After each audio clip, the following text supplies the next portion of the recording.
I made the decision to visit my husband's mistress in the hospital. I needed to see her face to face, to look directly into her eyes and understand what she had that I didn't. But when I pushed open that hospital room door, everything I thought I knew shattered. The bag slipped from my trembling hands, and my world came crashing down with it. I want to pause here. I'm so grateful you're here with me today. If you're watching this, please hit that like button and subscribe to my channel. I need you to tell me in the comments which city you're listening to this story of revenge from. I want to know just how far this message has traveled, because what I'm about to share with you, it needs to be heard. The hospital corridors stretched endlessly before me that Tuesday afternoon, each step echoing against the polished linoleum like a countdown to my own execution.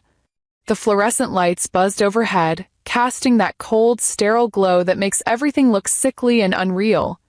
I clutched my leather purse against my chest like armor, my knuckles white from gripping the strap so tightly that my wedding ring, 32 years on my finger, cut into my skin. Room 314. I had memorized that number like a prayer, like a curse. It had taken me 3 weeks to work up the courage to come here, 3 weeks of sleepless nights and untouched meals, 3 weeks of watching my husband Corey slip away from me one lie at a time. But I was done being the fool. I was done pretending I didn't know. The scent of disinfectant burned my nostrils as I stood outside her door. Keisha Williams, 28 years old. That's all I knew about the woman who had been sharing my husband's bed for God knows how long. 28. I was already 30 when I married Corey, already building the foundation of what I thought would be our forever. She wasn't even born yet. My hand trembled as I reached for the door handle. Through the small rectangular window, I could see the edge of a hospital bed, white sheets pristine and tucked tight. I had rehearsed this moment 1,000 times in my mirror at home. I would walk in with dignity, my head held high. I would look at her, really look at her, and I would ask her one simple question. Was he worth destroying a family for? I studied my breathing, the way I'd learned during 30 years as a registered nurse. In through the nose, out through the mouth. You've seen worse than this, Christine. You've held dying patients' hands. You've delivered news that shattered families. You can handle looking at one home-wrecking girl in a hospital bed. But nothing could have prepared me for what I saw when I pushed open that door. The afternoon sunlight streamed through the window, casting a golden glow across the room like some twisted romantic movie scene. And there, sitting on the edge of the hospital bed, was my husband. My Corey. The man who had kissed me goodbye that morning and told me he was going to the office to catch up on paperwork. The man who had been working late every Tuesday and Thursday for the past 6 months. He was holding a plastic spoon, carefully feeding applesauce to the woman lying in the bed. But it wasn't just the feeding that stopped my heart, it was the tenderness in his movements, the way he dabbed at the corner of her mouth with a napkin, the soft murmur of his voice as he whispered something that made her smile. A smile I recognized. It was the same smile he used to give me when I was sick with the flu during our first year of marriage, the same gentle attention he'd shown me when I had my gallbladder surgery 5 years ago. And there, catching the light as he lifted the spoon to her lips, was the watch. The anniversary watch. The one I had saved for 3 months to buy him last year, working extra shifts at the hospital, skipping lunches just to see his face light up on our 31st anniversary. The inscription on the back read, "Forever yours, Christine." He was wearing it while he fed another woman. Lakeisha wasn't what I had expected. She wasn't some glamorous temptress or sophisticated seductress. She looked young, vulnerable, with her hair pulled back in a simple ponytail and no makeup on her face. She looked like someone's daughter. She looked like someone I might have cared for as a patient. And the way Corey was looking at her, God help me, he was looking at her the way he used to look at me. My purse slipped from my numb fingers.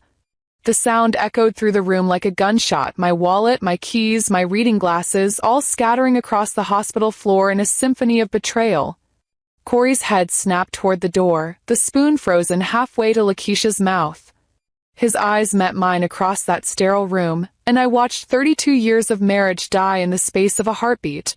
His mouth opened, closed, opened again like a fish gasping for air. Christine, But I was already backing away, my hand fumbling for the door frame behind me. I couldn't breathe. The antiseptic smell was choking me, the fluorescent lights were too bright, the sound of my own heartbeat was deafening in my ears. This wasn't supposed to happen.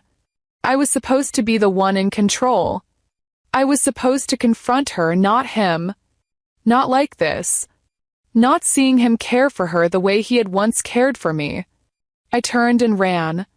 My nursing shoes squeaked against the linoleum as I fled down that endless corridor, past the nurses' station where my colleagues would have recognized me, past the visitors clutching flowers and balloons, past all the normal people living their normal lives while mine exploded behind me in room 314. I didn't stop running until I reached my car in the parking garage. Only then did I allow myself to fall apart, gripping the steering wheel as sobs tore through my chest like daggers. 32 years. 32 years of cooking his favorite meals, ironing his shirts, supporting his dreams, raising his children, building his home. 32 years, and he was feeding applesauce to a girl young enough to be our daughter. But as I sat there in that dim parking garage, something shifted inside me. Tears stopped. The shaking stopped. And for the first time in months, my mind became crystal clear. I went to that hospital to look my husband's mistress in the eye, but what I saw in that room changed everything. Because I realized that this wasn't just about an affair. This was about a man who could sit beside another woman's hospital bed and tend to her with the same hands that had once promised to cherish only me. This was about betrayal so deep, so complete, that it required something more than tears. It required strategy. And lucky for me, I had just learned exactly what I was up against. But let me take you back to the beginning, because you need to understand what was destroyed in that hospital room. You need to know what 32 years of devotion looks like when it crumbles in a single moment. I met Corey when I was 28, fresh out of nursing school and working the night shift at County General. He was 26, a first-year law student with holes in his shoes and dreams bigger than his empty wallet. He used to come into the hospital cafeteria at 2 in the morning, nursing a single cup of coffee for 3 hours while he studied under the fluorescent lights. I thought he was homeless at first. Just poor, he told me that first night I approached him with an extra sandwich from my dinner break. But not for long. I believed him. More than that, I invested in him. While other women my age were dating men with established careers and steady paychecks, I was falling in love with potential. I was working 60-hour weeks as a nurse while Corey buried himself in law books, and I didn't mind. When his student loans weren't enough to cover both tuition and rent, I picked up extra shifts. When he needed suits for interviews, I shopped clearance racks and learned to tailor them myself. When he was too stressed to cook or clean or remember to eat, I became his everything. "You're building our future," I used to tell myself during those exhausting double shifts, my feet aching in those uncomfortable nursing shoes, my hands raw from constant hand-washing. This sacrifice means something. For 3 years, I lived on 4 hours of sleep and instant ramen so Corey could focus on becoming the lawyer he dreamed of being. I watched him graduate summa cum laude from the same hospital cafeteria where we met, tears streaming down my face as he walked across that stage. He found me in the crowd afterward, lifted me up and spun me around and whispered in my ear, "We did it, baby." We actually did it. We got married 2 months later. Those early years of his career were lean but hopeful. We lived in a tiny apartment with paper-thin walls and a bathroom door that wouldn't close properly, but we were building something together. I kept working nights so I could be awake when he came home so we could share dinner and talk about our days. He was working at a small firm then, taking any case they'd give him, learning the ropes and dreaming of partnership. "One day we'll have a house," he promised me as we lay in our second-hand bed, listening to our neighbors argue through the walls. "A real house with a garden for you and an office for me. We'll fill it with kids and laughter and everything we never had growing up." I believed every word. By the time Corey made partner 8 years later, we had our house, a beautiful colonial with 4 bedrooms and the garden he'd promised. We had our children too, Marcus, born when Corey was finally stable in his career, and Jasmine, who came 2 years later when we thought our family was complete. I switched to day shifts so I could be home with them in the evenings, helping with homework and cooking family dinners and creating the life we'd both dreamed of. Those were the golden years. Corey would come home from the office and tell me about his cases over dinner while Marcus and Jasmine chattered about school and friends and weekend plans. We went on family vacations to Disney World and the beach, took Christmas card photos in matching sweaters, hosted neighborhood barbecues in our backyard. I thought we had made it. I thought we were living proof that love and hard work could build something lasting. But children grow up. Dreams evolve.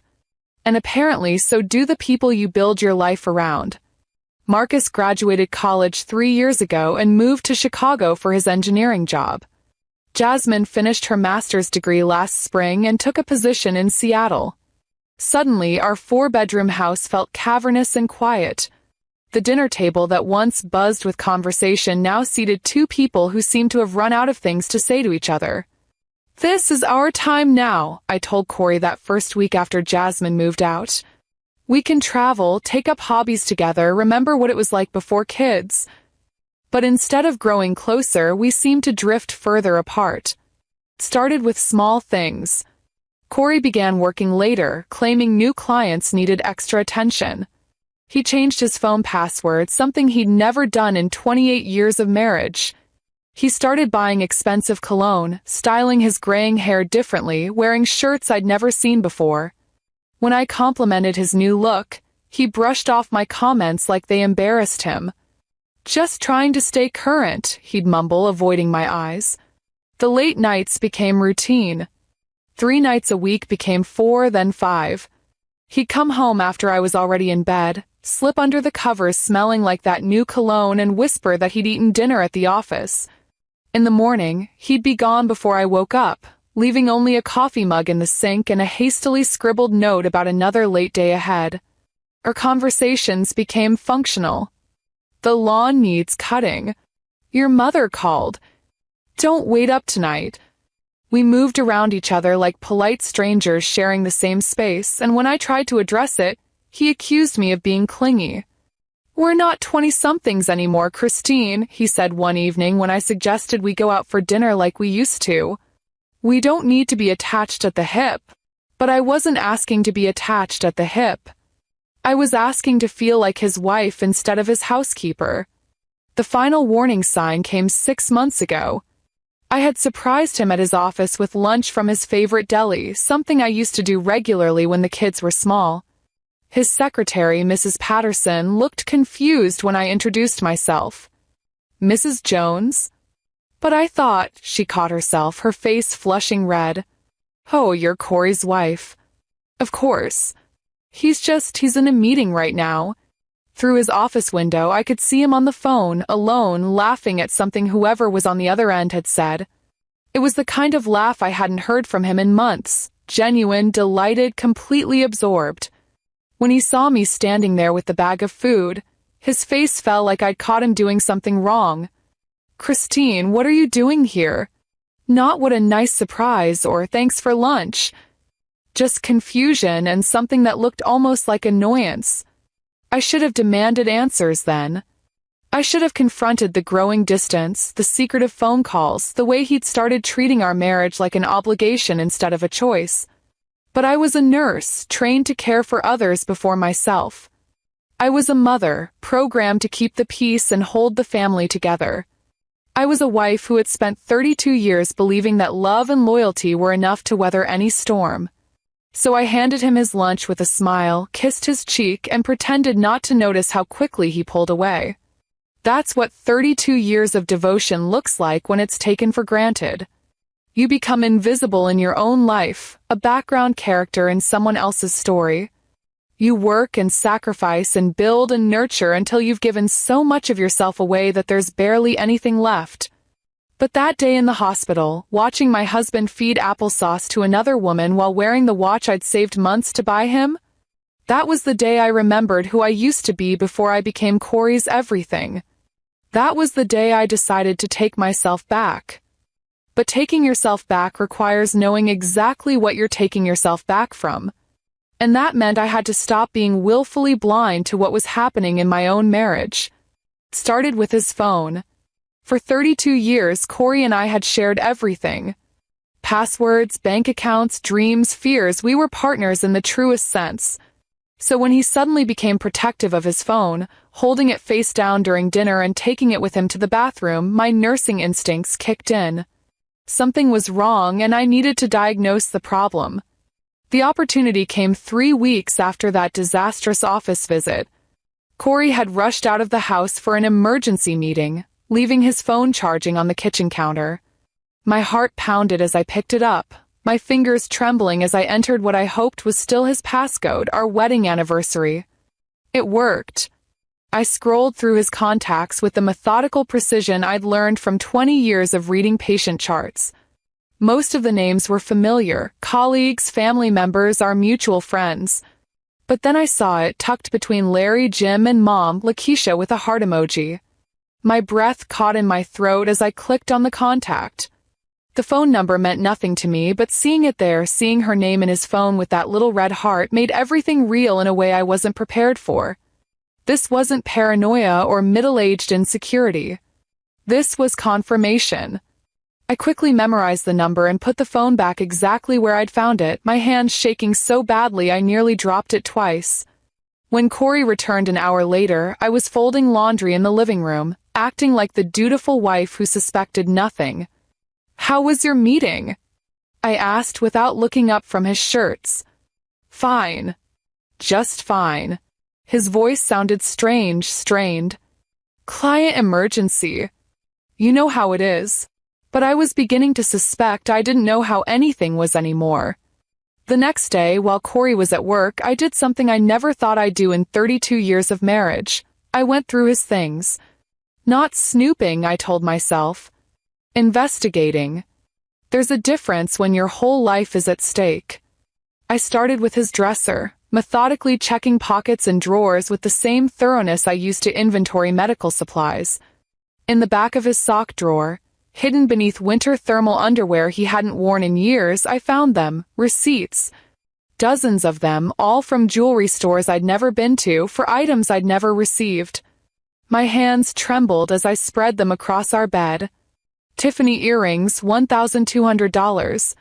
Pandora bracelet, $850. A necklace from K Jewelers, $2,300. The dates went back 8 months, and the total amount made my stomach lurch. We were talking about thousands of dollars, money from our joint account, money I'd helped earn during all those extra nursing shifts. But the receipt that nearly broke me was the smallest one. A simple gold chain from a boutique downtown, purchased just 2 weeks ago. Written on the back in Corey's handwriting was a note, "For Elle until you're feeling better. Love always, C." Love always. I sat on our bed, the bed where we'd made love, raised babies, whispered dreams, and felt something die inside my chest. This wasn't just physical betrayal. This was emotional intimacy, financial deception, and something that looked suspiciously like love. That night, I pretended to read while Corey worked on his laptop in the living room. But I was actually listening, training my nurse's ear to catch every word, every inflection, every pause in his conversations. Around 10 o'clock, his phone rang, and I heard him answer in a voice I hadn't heard him use with me in years, soft, concerned, infinitely tender. "Hey, beautiful, how are you feeling tonight?" I gripped my book so tightly the pages wrinkled. I know. I wish I could be there too. But visiting hours are almost over and you need your rest. Visiting hours. My blood turned to ice water. The doctor said what? No, that's normal after what you've been through. You're going to be fine, I promise. I'll be there first thing tomorrow morning. I heard him moving around, probably pacing the way he did when he was worried about something important. Lakeisha, listen to me. You're going to get through this. We're going to get through this.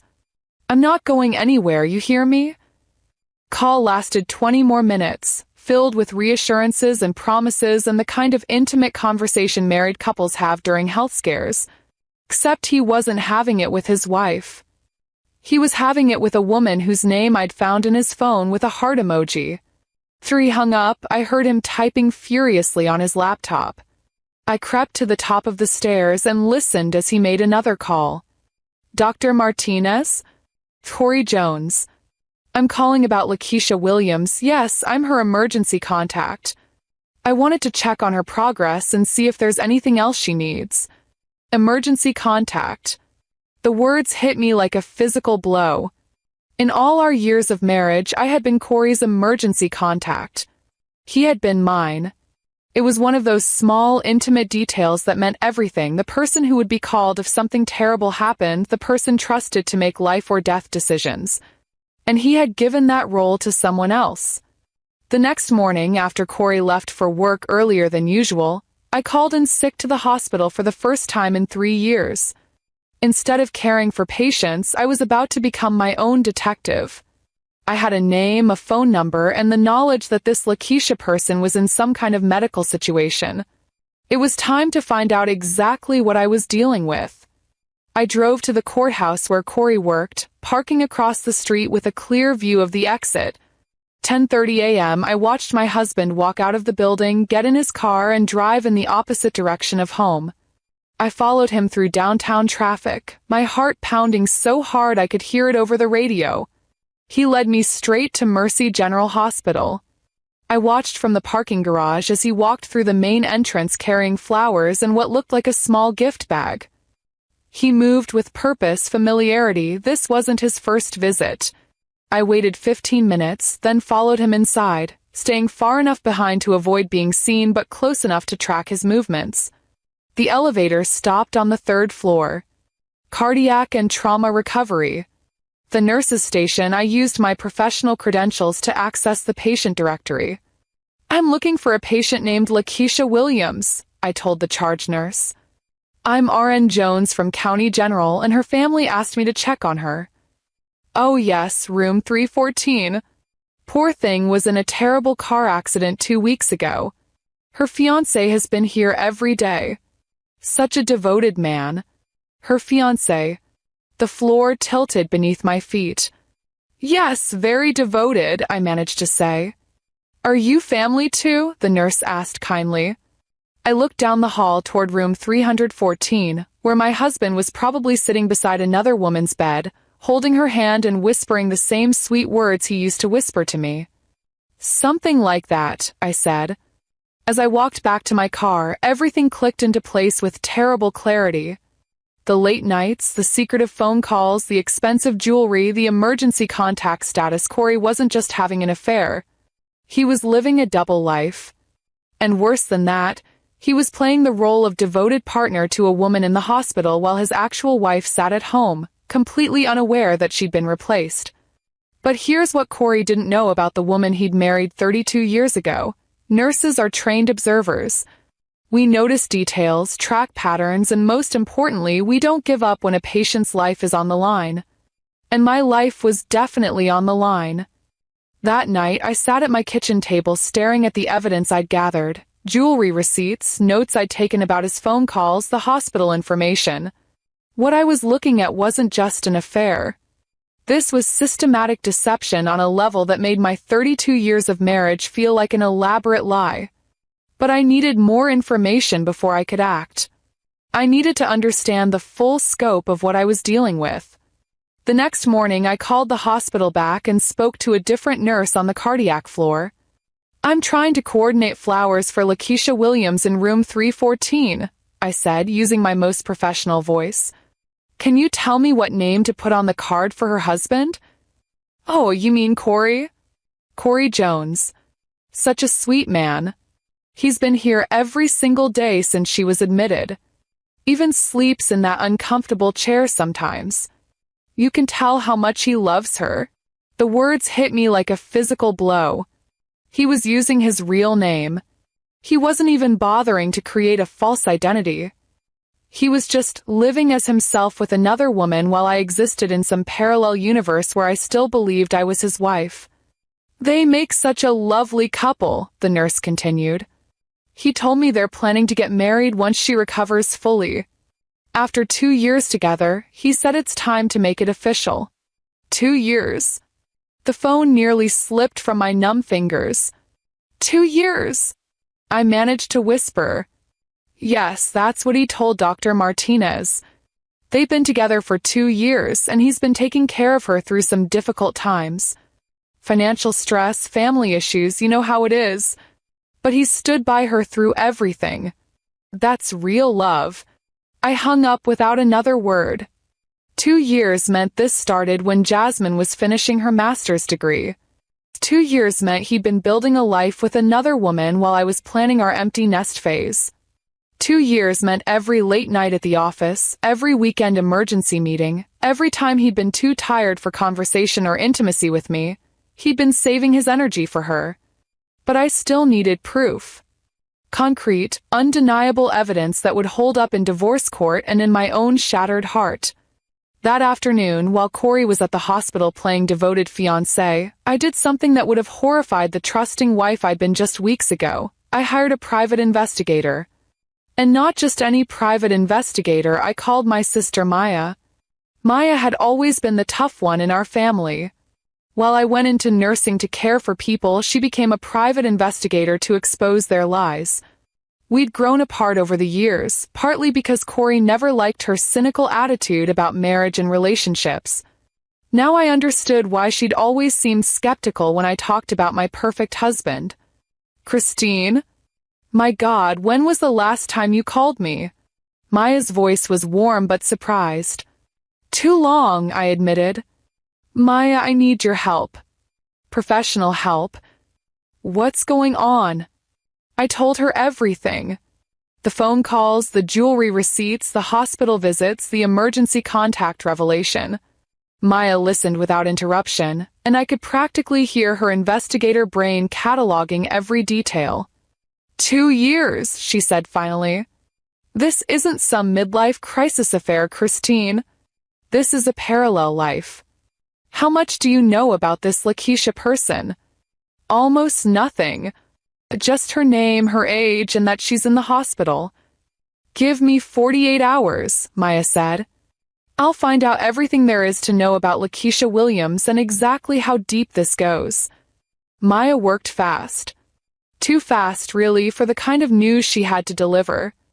"Christine, you need to sit down for this," she said when she called me back 2 days later. I was already sitting in my car outside the grocery store, afraid to have this conversation in the house where Corey might come home early. Her full name is Lakeisha Williams, 28 years old, works as a customer service representative at a call center downtown. But here's what's going to hurt, sis. I found an apartment lease. My blood turned to ice. "What kind of lease?" "A 2-bedroom apartment on Maple Street. Both their names are on it. Corey Jones and Lakeisha Williams. The lease started 23 months ago, and the rent is $1,800 a month. He's been paying for it out of an account I traced back to your joint savings." The numbers hit me like successive punches. 23 months. $1,800 every month. That was over $40,000 of our money I'd helped earn, money I'd assumed was going toward our retirement, our future security. "There's more," Maya continued gently. "I talked to some neighbors. They know him as Lakeisha's boyfriend, then fiancé. He's there most weekends, sometimes during the week. They've seen him bringing groceries, helping her with household repairs, acting like a live-in partner. So he's been maintaining 2 households. 2 lives." My voice sounded strange and hollow to my own ears. "It gets worse, Christine. The car accident? I pulled the police report. She was leaving his apartment when it happened. And get this, the emergency room intake form lists her as engaged to Corey Jones. He filed that paperwork himself. I sat in that grocery store parking lot, watching normal people live their normal lives, and felt my entire reality crumble around me. This wasn't just betrayal. This was systematic replacement. While I'd been living as his wife, he'd been creating an entirely separate existence where I didn't exist at all. "What are you thinking?" Maya asked softly. "I'm thinking," I said slowly, "that for 32 years I've been playing by rules that only I was following. What do you want to do about it?" Question hung in the air between us. What did I want to do? Confront him directly? Demand explanations for the unexplainable? Beg him to choose me over a woman 28 years old who'd been playing house with my husband for 2 years? The old Christine would have done exactly that. The old Christine would have cried and pleaded and tried to win back a man who'd already decided she wasn't worth staying faithful to. But sitting in that parking lot, holding evidence of the most devastating betrayal I could imagine, I realized something important. I didn't want him back. I wanted justice. I want to expose him, I said. I want everyone who thinks he's this devoted, loving man to see exactly who he really is. I want consequences. Real ones. Now you're talking like my sister, Maya said, and I could hear the approval in her voice. But we're going to be smart about this. No emotional confrontations, no dramatic scenes until we're ready. We're going to gather everything, financial records, proof of the double life, documentation of his lies. And then we're going to take him apart piece by piece. What do you need from me? Access to your financial records, his computer if possible, and most importantly, I need you to act completely normal until we're ready to move. Can you do that? Can you smile and play the loving wife while we build our case? I thought about the man who would come home tonight, probably tired from spending the day at another woman's bedside, who would expect me to heat up his dinner and ask about his day and pretend I didn't know he was living an elaborate lie. I can do that, I said. I've been playing the loving wife for 2 years while he built a life with someone else. I can keep playing it for a few more weeks. Good. Because when we're done, Corey Jones is going to learn what happens when you underestimate a woman who's been taking care of people her whole life. We're about to show him that nurses know how to fight for their patients' lives. And what am I the patient for? Your own life, Christine. Your dignity, your financial security, your future. Everything he tried to steal from you while you weren't looking. As I drove home to cook dinner for a man who was engaged to another woman, I felt something I hadn't experienced in months. Hope. Not hope that my marriage could be saved, that died in the hospital room. But hope that I could survive this. Hope that I could come out stronger. And hope that Corey Jones was about to learn exactly what kind of woman he'd been betraying for 2 years. Maya and I spent 3 days planning what she called the performance of your lifetime. We needed Corey to believe I was broken, defeated, and most importantly, out of the way. The goal was to create an opening for him to make the kind of mistake that would give us everything we needed for court. Men like Corey get comfortable in their lies, Maya explained as we sat in her office, surrounded by surveillance equipment and legal documents. He's been managing 2 lives for 2 years, which means he thinks he's smarter than everyone around him. We're going to use that arrogance against him. The plan was elegant in its simplicity. I would stage a breakdown, tell Corey I needed space to think about our marriage, and leave the house for what appeared to be an extended stay with Maya. But instead of actually leaving town, I'd be watching, recording, documenting every move he made when he thought he was free to do whatever he wanted. The key is selling the vulnerability, Maya said, adjusting a tiny camera disguised as a decorative picture frame. You need to seem fragile, not suspicious. Defeated, not angry. Can you do that? Looking at my reflection in her office mirror, I barely recognized myself.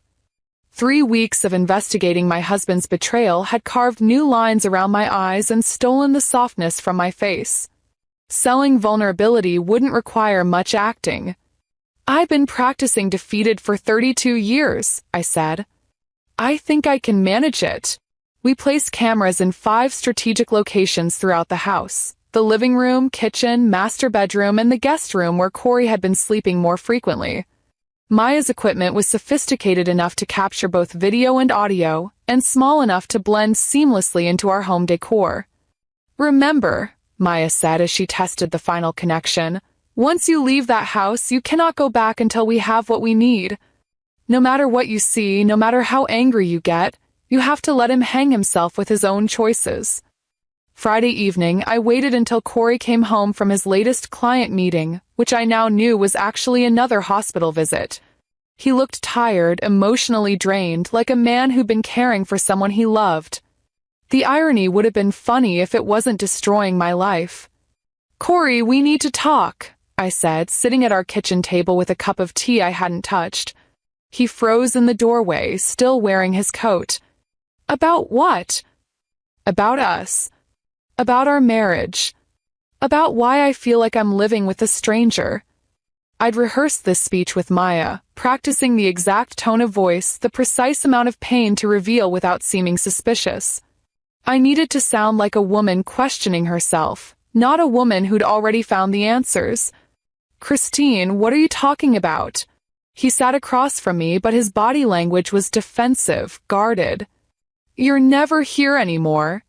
When you are here, you're somewhere else mentally. We don't talk, we don't connect, we barely touch. I let my voice crack on the last word. I feel like I'm losing you, and I don't understand why. That's ridiculous. I'm working hard to secure our future. I thought you'd appreciate that. Our future. I looked directly into his eyes, letting him see genuine pain there, not because I was losing him, but because I'd already lost him without knowing it. What future, Corey? When was the last time we talked about traveling together or plans for retirement or anything beyond your work schedule? He shifted uncomfortably in his chair. We're going through an adjustment period. Kids are gone, we're getting older. Things change. That's exactly what I'm afraid of, I said, allowing tears to well in my eyes. I'm afraid we've changed so much that there's nothing left to save. For a moment, something flickered across his face, guilt, maybe, or recognition of the pain he was causing. But it disappeared so quickly I might have imagined it. What do you want me to say, Christine? I want you to tell me if there's any point in fighting for this marriage. I want to know if you still love me or if I'm just convenient. The word hung between us like a challenge. Corey looked down at his hands, and I watched him make a choice. Not the choice to confess, not the choice to fight for what we'd built together, but the choice to take the easy way out. Maybe some time apart would be good for both of us, he said finally. Give us space to figure out what we really want. The ease with which he agreed to separate, the relief I could see in his shoulders, told me everything I needed to know about where his heart really was. You're right, I whispered, wiping at my eyes. Maybe I should stay with Maya for a while. Just until we both get some clarity. How long are you thinking? I don't know. A week? 2 weeks? However long it takes to figure out if we still have a marriage worth saving. He nodded, already mentally planning what he'd do with an empty house. That sounds reasonable. I packed a bag the next morning while Corey was at work, making sure to include enough clothes for an extended stay. I hugged him goodbye at the front door, playing the role of the confused, heartbroken wife who still loved him despite everything. Take care of yourself, I said, meaning it in ways he couldn't possibly understand. You too. Call me if you need anything. As I drove away from our house, the house I'd helped him buy, the house where I'd raised our children, the house that contained 32 years of memories, I felt something unexpected. Excitement. For the first time in months, I was taking action instead of just enduring. I was fighting back. Maya had rented a small apartment 2 blocks away, close enough for optimal surveillance but far enough to avoid accidental encounters. We'd set up a command center in the living room with multiple monitors showing feeds from each camera in my house. Now we wait, Maya said, settling into the chair next to mine. And we watch your husband show you exactly who he really is. We didn't have to wait long. 2:30 p.m. on Sunday, less than 24 hours after I'd left, I watched Corey's car pull into our driveway. But he wasn't alone. Through the camera position to capture the front entrance, I saw him helping a young woman out of the passenger seat. She moved carefully, like someone still recovering from injury, and he supported her with the gentleness of a devoted caregiver. Keisha Williams was finally seeing our house. Deep breaths, Maya said, watching my hands clench into fists. Remember, we need him to make mistakes. The bigger the better. I watched my husband help another woman up the front steps of our home. I watched him unlock the door and guide her inside like she belonged there. I watched him give her a tour of the house I'd decorated, showing her photos of our children, our family vacations, our life together. But the moment that broke something fundamental inside my chest was when the bedroom camera activated. I watched Corey lead Lakeisha into our master bedroom, the room where we'd made love, where I'd cried over infertility struggles, where we'd whispered dreams and fears and promises. I watched him help her sit on my side of the bed. I watched him bring her water and medication. I watched him kiss her forehead and tell her she could rest as long as she needed. "He's making her comfortable," I said, my voice hollow with disbelief. "He's making a mistake," Maya corrected. "A big one. Adultery is one thing in divorce court. But bringing his mistress into the marital home while his wife is supposedly just taking space to think? That's abandonment. That's intentional infliction of emotional distress. That's evidence of a man who's already mentally divorced from his marriage." On the monitor, I watched Corey tuck blankets around Lakeisha with the same care he'd once shown me during my recovery from surgery. I watched him stroke her hair and whisper something that made her smile.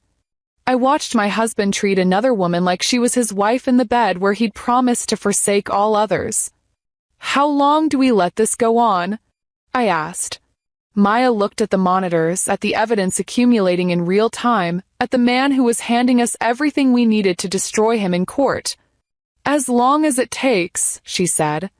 "He's giving us a gift, Christine. He's documenting his own betrayal. All we have to do is let him keep talking."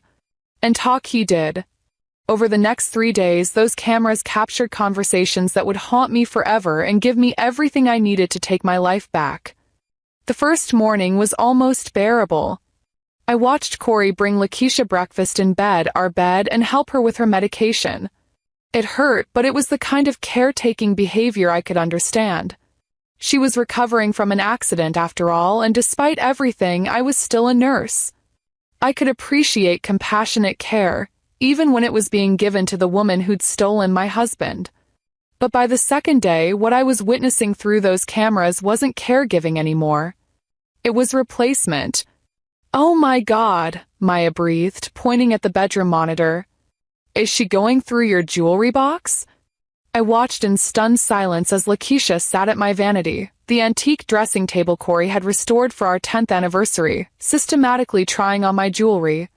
She held up my pearl earrings to the light, the ones Corey had given me for our 25th anniversary. She fastened my grandmother's gold bracelet around her wrist, admiring how it looked against her skin. "These are beautiful," she said to Corey, who was watching from the bed with an indulgent smile. "Where did they come from?" "Just some old things that were left here," he said casually. "The previous owner had terrible taste, but a few pieces are worth keeping." Previous owner. The words hit me like a physical blow. I wasn't his estranged wife taking time to think. I wasn't even his ex-wife. In Corey's narrative, I was just some previous owner who'd left behind unwanted belongings.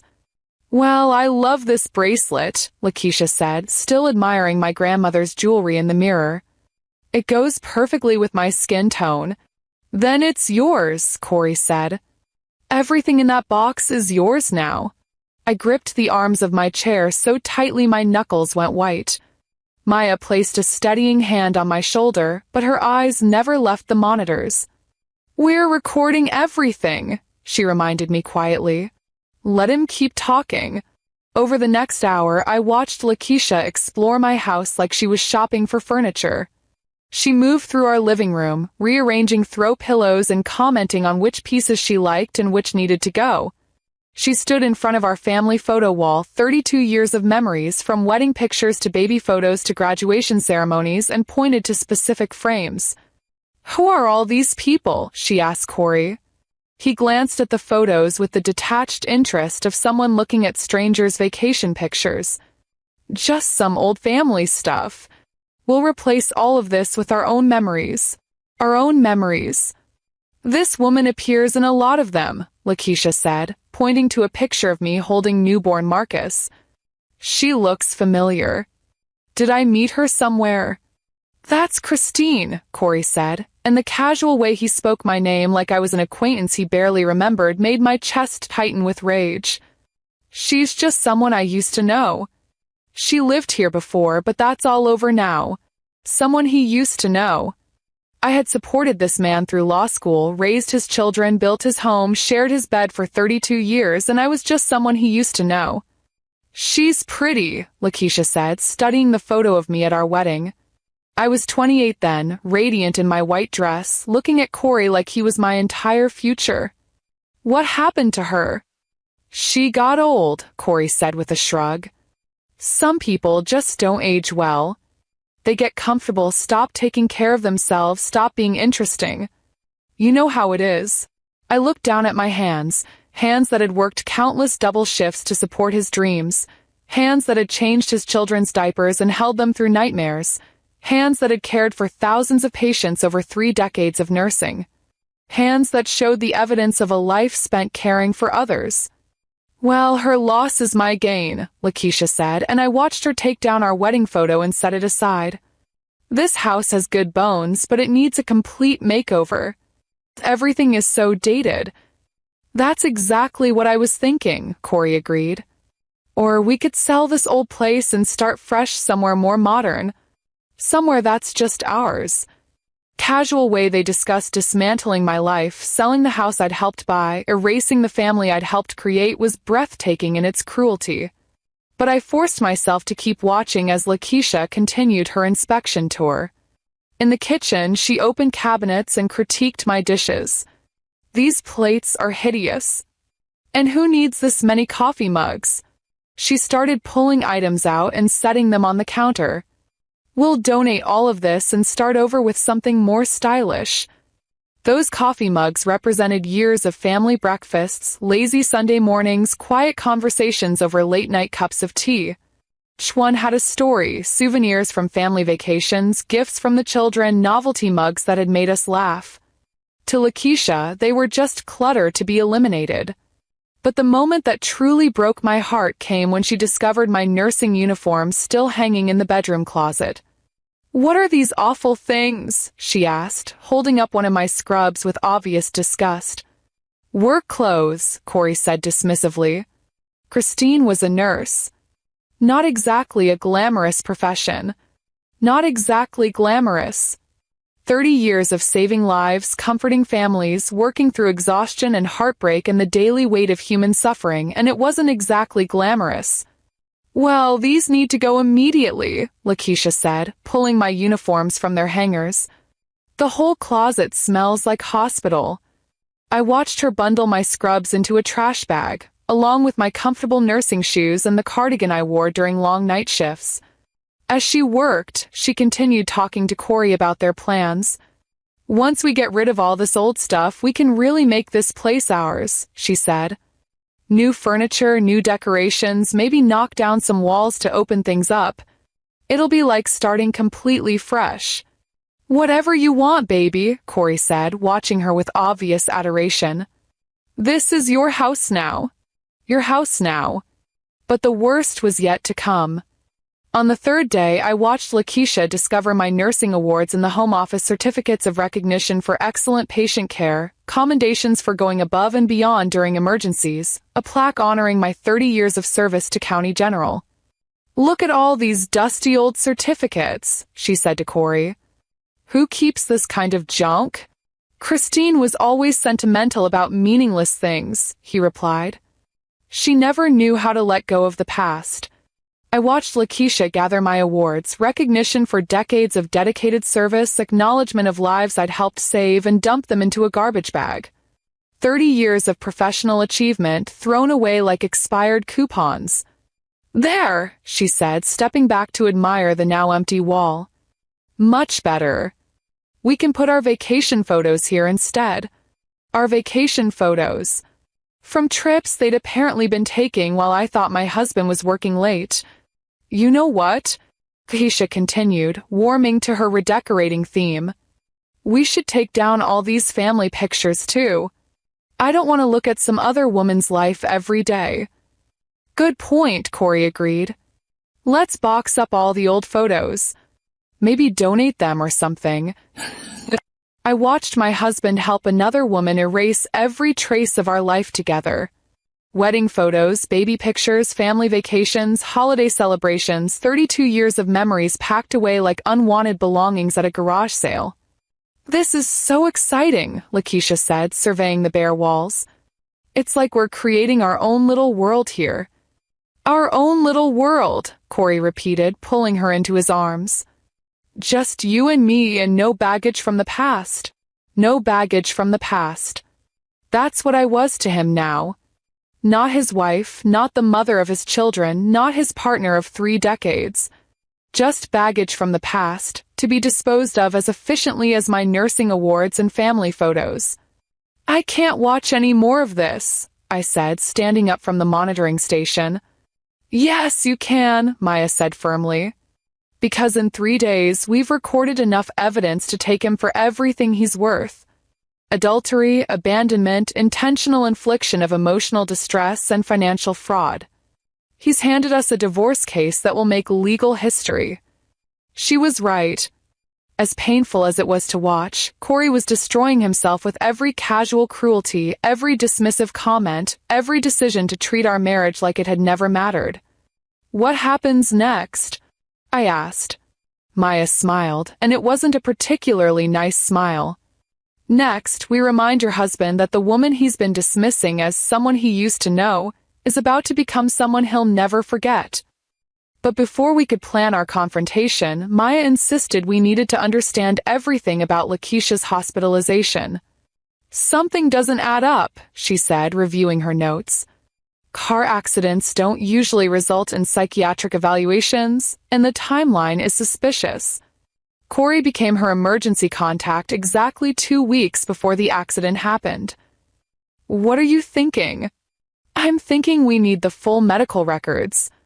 And lucky for us, you have access to hospital databases that most people don't." She was right. Through 30 years as a registered nurse, I had professional relationships at every major hospital in the city. More importantly, I had legitimate access to medical records through the nursing network, a privilege I'd never abused in 3 decades of practice. Until now. The next morning, I called my former colleague Sarah Martinez, who worked as a charge nurse at Mercy General. We'd trained together, covered each other's shifts, shared countless stories about difficult patients and demanding doctors. If anyone would help me access information I needed, it would be Sarah. "Christine, what a surprise." Sarah's voice was warm and familiar. "I heard through the grapevine that you were taking some time off. Everything okay?" "Family issues," I said, which wasn't exactly a lie. "Sarah, I need a favor. Professional consultation on a case that might impact my family." "What kind of consultation?" I took a deep breath. "I need to review medical records for a patient named Lakeisha Williams. She was admitted about 3 weeks ago after what was reported as a car accident." There was a pause. "Christine, you know I can't just pull random patient files. What's your connection to this case?" "Her emergency contact is someone I know personally. I'm concerned about potential family dynamics that might affect her recovery and safety." It wasn't the full truth, but it wasn't a complete lie either. Sarah had worked with me long enough to understand that sometimes nurses needed to protect patients from complicated family situations. "Give me 20 minutes, she said. "I'll pull the file and call you back." Those 20 minutes felt like hours. Maya and I sat in our makeshift command center, watching Corey and Lakeisha continue their domestic fantasy on the monitors while I waited for information that might change everything. When Sarah called back, her voice was different, professional, careful, concerned. "Christine, I pulled the file and I think you need to see this in person. Can you come to the hospital? There are some things we should discuss privately." An hour later, I sat in Sarah's office while she spread Lakeisha Williams' medical records across her desk. What I saw made my blood run cold. "The initial report listed this as a motor vehicle accident," Sarah said, pointing to the emergency admission form. "Single car collision, patient found unconscious at the scene. But look at the intake notes from the ER physician." I read the doctor's careful handwriting. Patient regained consciousness during treatment. When questioned about the accident, patient became agitated and stated, I just wanted it to stop hurting. Significant emotional distress noted. Psychiatric consultation recommended. Keep reading, Sarah said quietly. The psychiatric evaluation was damning. Dr. Rebecca Chen had interviewed Lakeisha during her second day in the hospital, and her notes painted a picture of profound emotional crisis. Patient reports 2-year relationship with married man who refuses to leave his wife. States she has been living in limbo, waiting for promises that never come true. Admits to feelings of hopelessness about the relationship and her future. When asked directly about the circumstances of the accident, patient broke down and admitted, "I couldn't take waiting anymore. I thought if something happened to me, he'd finally realize how much he loved me." My hand shook as I read the clinical assessment. Suicide attempt by intentional vehicle collision. Patient drove into concrete barrier at approximately 35 miles per hour after argument with boyfriend about timeline for ending his marriage. She tried to kill herself, I whispered. And look at who's listed as her emergency contact on every single form, Sarah said, pointing to signature after signature. Corey Jones, fiancé. Corey Jones, primary contact. Corey Jones, person authorized to make medical decisions. He signed all of these forms, Sarah continued. Insurance authorizations, treatment approvals, psychiatric consultation consent. He's been acting as her next of kin for 3 weeks. But there was more. Dr. Chen's notes included details of conversations she'd had with Corey during Lakeisha's treatment. Emergency contact states patient has been emotionally unstable for several months. Reports she has threatened self-harm before when he tried to take space in their relationship. Contact appears genuinely concerned about patient's mental health but mentions his own wife is also going through emotional difficulties and may need psychiatric evaluation. Contact suggests patient would benefit from extended inpatient mental health treatment. Extended inpatient treatment. My breath caught in my throat. Sarah, what does extended inpatient treatment mean in this context? For a suicide attempt with ongoing emotional instability? We're talking about a potential 72-hour psychiatric hold, possibly longer if the patient is deemed a danger to herself or others. I stared at the records, pieces of a horrific puzzle clicking into place. He's been positioning both of us as mentally unstable. What do you mean? He told the psychiatric team that his wife, me, is going through emotional difficulties and might need evaluation. He's setting up a narrative where both women in his life are psychologically unstable. Sarah's face paled as she understood the implications. Christine, if he's planning to have you declared mentally incompetent, he could control everything. The house, the savings, the divorce proceedings. He could claim I'm too unstable to make rational decisions about the marriage. My phone buzzed with a text from Maya. Got the financial records. You need to see this immediately. I thanked Sarah and rushed back to our surveillance apartment where Maya had spreadsheets covering every surface. Look at this, she said, pointing to bank statements from our joint savings account. 3 major withdrawals in the past month, all for medical expenses not covered by insurance. The numbers made my stomach lurch.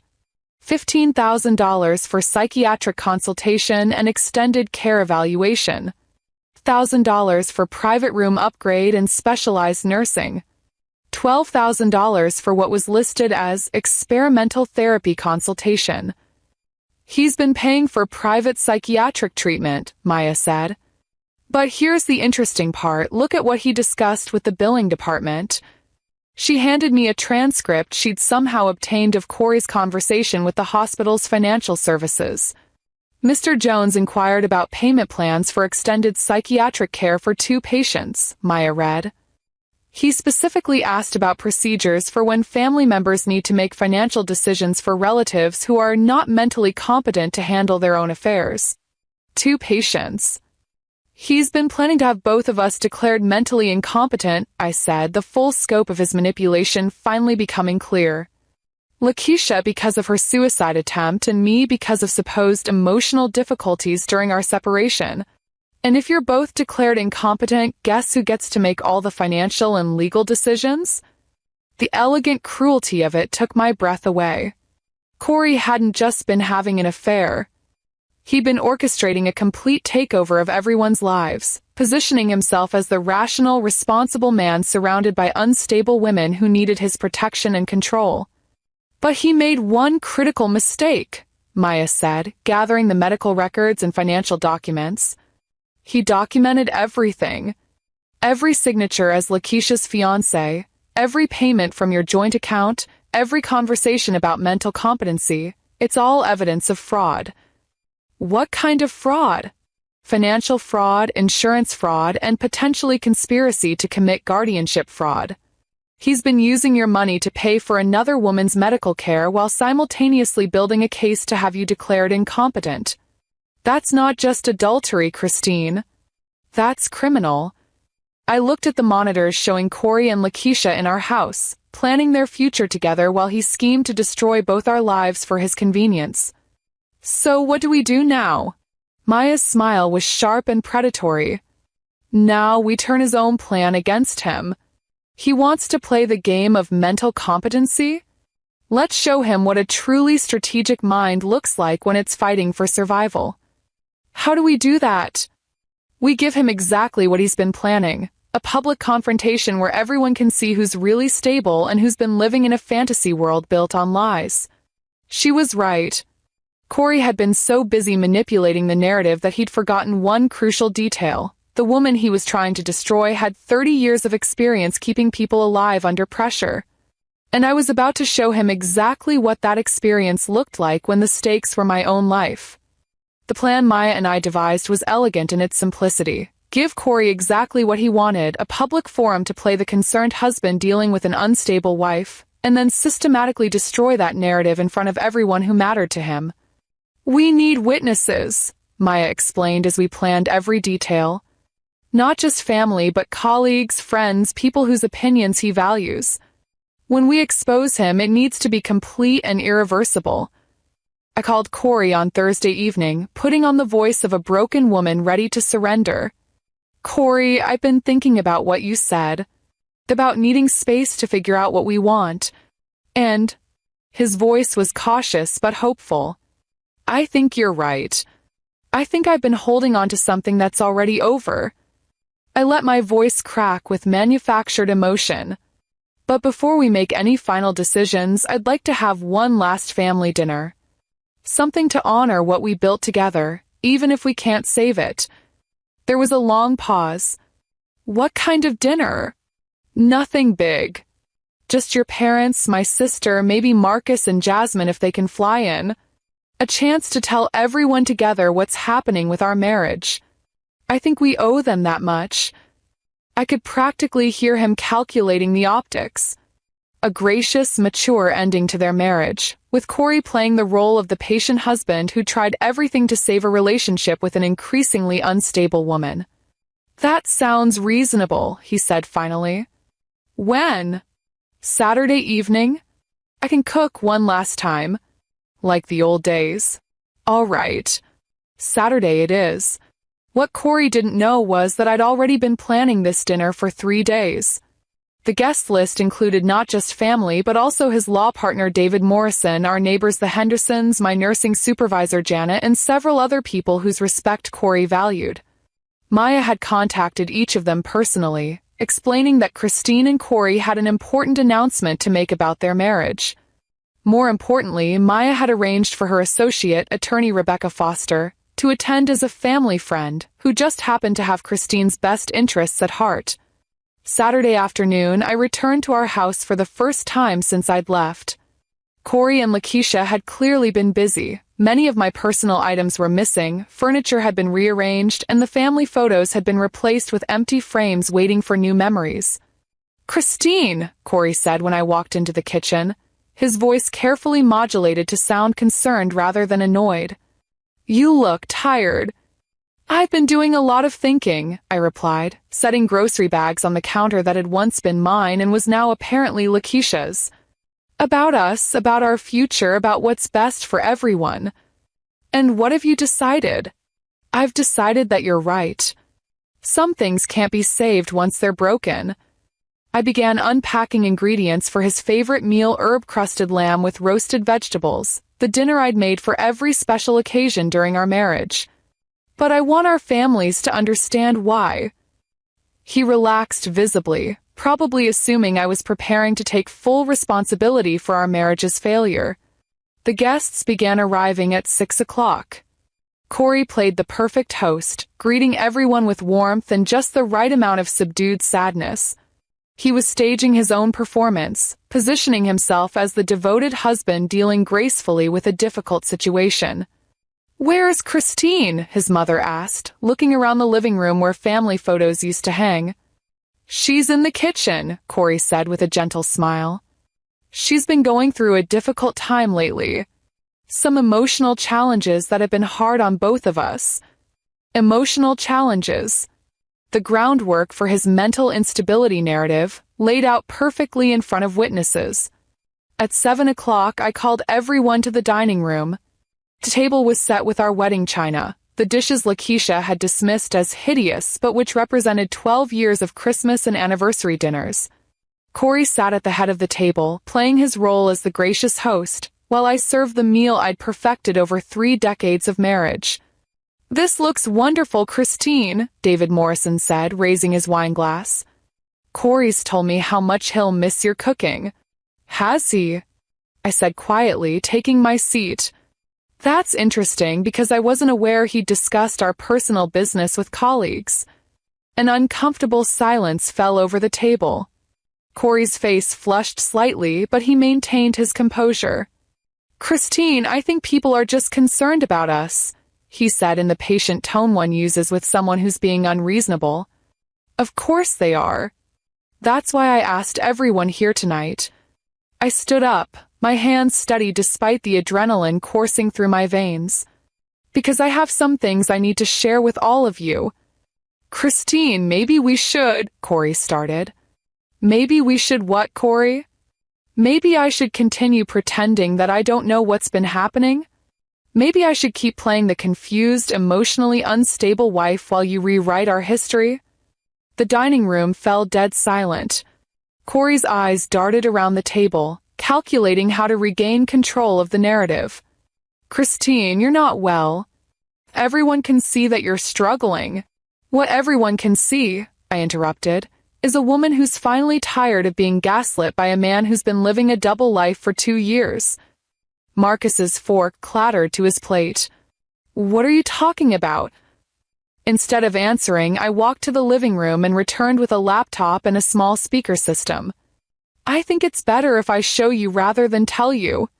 Corey's face went white. "Christine, what are you doing?" "I'm telling our family the truth." I connected the laptop to the speakers and pulled up the first audio file Maya had prepared. "Let's start with this conversation from 3 days ago." Lakeisha's voice filled the dining room. "Who are all these people in the photos?" Corey's voice followed. "Just some old family stuff. We'll replace all of this with our own memories. This woman appears in a lot of them. She looks familiar." "That's Christine. She's just someone I used to know. She lived here before, but that's all over now." The silence in the room was deafening. I watched Corey's mother's face crumple as she heard her son dismiss his wife of 32 years as someone he used to know. "Christine, where did you get this?" Corey demanded, his composure finally cracking. "From the surveillance cameras Maya and I installed in our house before I left." I gestured toward the door where Maya and Rebecca Foster had just entered. "The same cameras that recorded you bringing another woman into our marriage bed." "You were spying on me?" "I was documenting criminal behavior," Maya said, stepping forward with a thick folder. "Financial fraud, insurance fraud, and conspiracy to commit guardianship fraud." She spread bank statements across the table, next to the dinner plates and wine glasses. "Corey has been using joint marital funds to pay for his girlfriend's medical expenses while simultaneously building a case to have Christine declared mentally incompetent." David Morrison leaned forward, his lawyer instincts engaged. "What kind of medical expenses?" "Psychiatric treatment following a suicide attempt," Rebecca Foster said, pulling out hospital records. Mr. Jones has been acting as emergency contact and medical decision-maker for Ms. Lakeisha Williams while she receives treatment for intentionally crashing her car. The gasps around the table were audible. Corey's father pushed back from the table, staring at his son like he'd never seen him before. A suicide attempt? Janet, my nursing supervisor, asked. Corey, you've been managing medical care for someone who's not a family member? It's not what it looks like, Corey started. It's exactly what it looks like, Maya interrupted, playing another audio file. This time it was Corey's voice. She got old. Some people just don't age well. They get comfortable, stop taking care of themselves, stop being interesting. My mother-in-law made a choking sound. But that's not the worst part, I said, my voice steady and clear. The worst part is that he's been telling medical professionals that I'm also mentally unstable and might need psychiatric evaluation.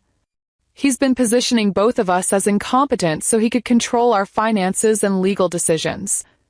Rebecca Foster placed a legal document in front of Corey. These are divorce papers, already filed. Christine is citing adultery, financial fraud, and intentional infliction of emotional distress. She's also filing criminal charges for fraud and identity theft. You can't prove any of this, Corey said, but his voice lacked conviction. Actually, we can. Maya held up a flash drive. 3 weeks of video and audio surveillance showing you bringing your girlfriend into the marital home, helping her dispose of Christine's personal belongings, and planning to sell this house without your wife's knowledge or consent. Marcus stood up abruptly, his chair scraping against the floor. Dad, is this true? Have you been cheating on Mom? Son, it's complicated. It's not complicated, Jasmine said, tears streaming down her face. It's betrayal. The room erupted in voices, family members demanding explanations, David Morrison asking legal questions, neighbors expressing shock and disgust. In the middle of it all, Corey sat frozen, watching his carefully constructed narrative collapse around him. There's one more thing, I said, and the room fell quiet again. The divorce settlement includes full custody of this house, half of all assets including his law practice, and spousal support based on 32 years of marriage. The criminal charges include restitution for all marital funds used for his girlfriend's medical care. Rebecca Foster handed him another set of papers. You're also being served with a restraining order prohibiting contact with Christine except through legal counsel.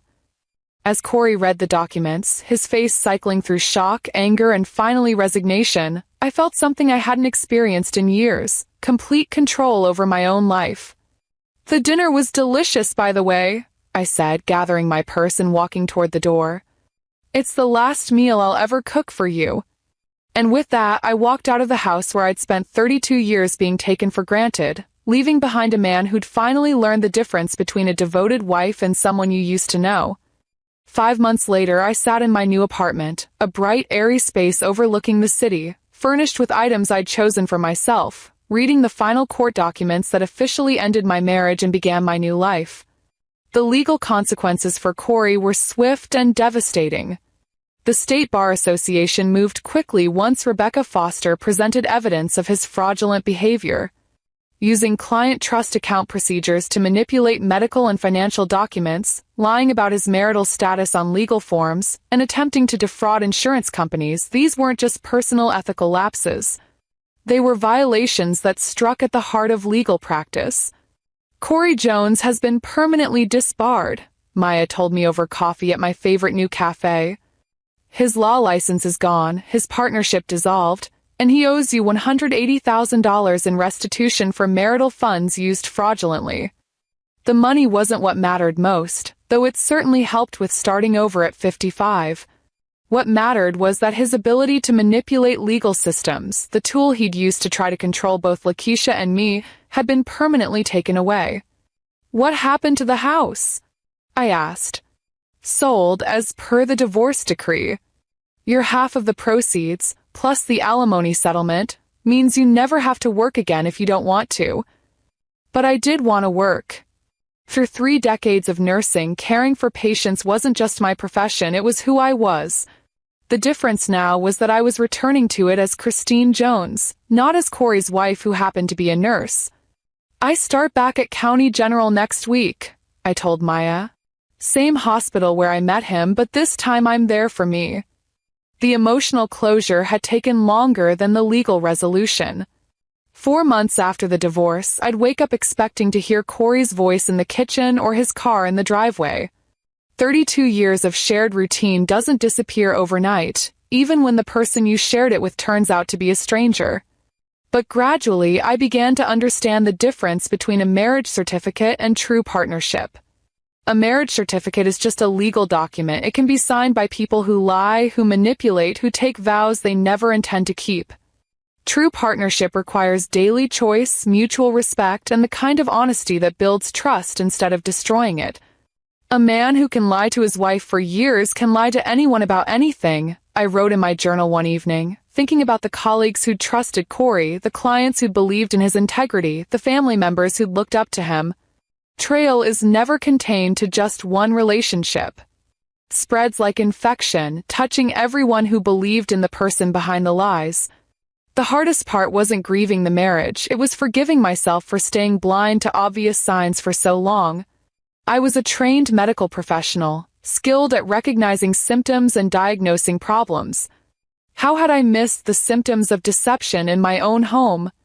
"Because you loved him," my new therapist explained during one of our sessions. And love makes us want to believe the best in people, even when evidence suggests otherwise. That's not a weakness, Christine. That's what makes you good at caring for others. Learning to trust my instincts again took time and practice. But slowly, I began to recognize the difference between intuition and paranoia, between healthy skepticism and learned helplessness. As for Lakeisha, I chose to see her as another victim rather than the villain in my story. Through mutual acquaintances at the hospital, I learned she'd entered intensive therapy to address the emotional instability that had led to her suicide attempt. Without Corey's influence and promises, she was finally getting the help she needed to build a life based on reality rather than fantasy. She sends her apologies through her therapist, Maya told me one afternoon. Apparently, she had no idea you didn't know about the relationship. Corey told her you were already separated and that the divorce was just a formality. Even in his affair, Corey had been lying to everyone involved. "I hope she finds peace," I said, and meant it. "She's young enough to build something real with someone who's actually available." My new beginning started small but significant. I moved into an apartment I could afford on my nursing salary alone. I bought furniture that reflected my taste, not compromise between his preferences and mine. I joined a book club, took a painting class, and started hiking on weekends with a group of women who became friends rather than obligations. Most importantly, I learned to live for myself instead of living as half of a couple that had never been as united as I'd believed. The nursing supervisor position opened up at County General 8 months after my divorce was finalized. For the first time in my career, I applied for a promotion based solely on my qualifications, not on what would be convenient for my husband's schedule. "The job is yours," Janet told me during the interview. "You've earned it." Standing in the same hospital where I'd met Corey 33 years earlier, wearing scrubs that no one would throw away as awful, I felt something I hadn't experienced in years, pride in my own accomplishments. That evening, I called Marcus and Jasmine to share the news about my promotion. Both of my children had struggled with their father's betrayal, questioning everything they'd believed about love, marriage, and family stability. "Mom, I'm proud of you," Marcus said. "Not just for getting the promotion, but for how you handled everything. You could have fallen apart, but instead you fought back." "I almost did fall apart," I admitted. But then I remembered that I'd been taking care of people my whole life. It was time to take care of myself with the same determination. "Do you ever regret staying with Dad for so long?" Jasmine asked. It was a question I'd asked myself countless times. "I regret staying blind to who he really was," I said finally. "But I don't regret the life we built together because that life gave me you too. And everything I learned about love and sacrifice and resilience, all of that made me strong enough to survive losing him." As I sit here now, a year and a half after that devastating day in the hospital room, I want to leave you with this. If you're watching this story and your gut is telling you something's wrong in your relationship, trust that feeling. Don't make excuses for behavior that doesn't align with promises made. Don't sacrifice your peace of mind for someone else's convenience. 30 years taught me that love without respect isn't love at all. Real love doesn't require you to become smaller, quieter, or more convenient. Real love doesn't ask you to ignore your instincts or doubt your worth. Did you like my story? And what city are you listening from? Let's meet in the comments. Give us a like if you enjoyed this story. Thank you so much for your sweet support. I'm looking forward to your comments on the story. On the screen you can see 2 new life stories that I highly recommend. There's so much more on my channel. By the way, don't forget to subscribe. It encourages me to keep bringing more stories like this. See you in the next life story. With love and respect.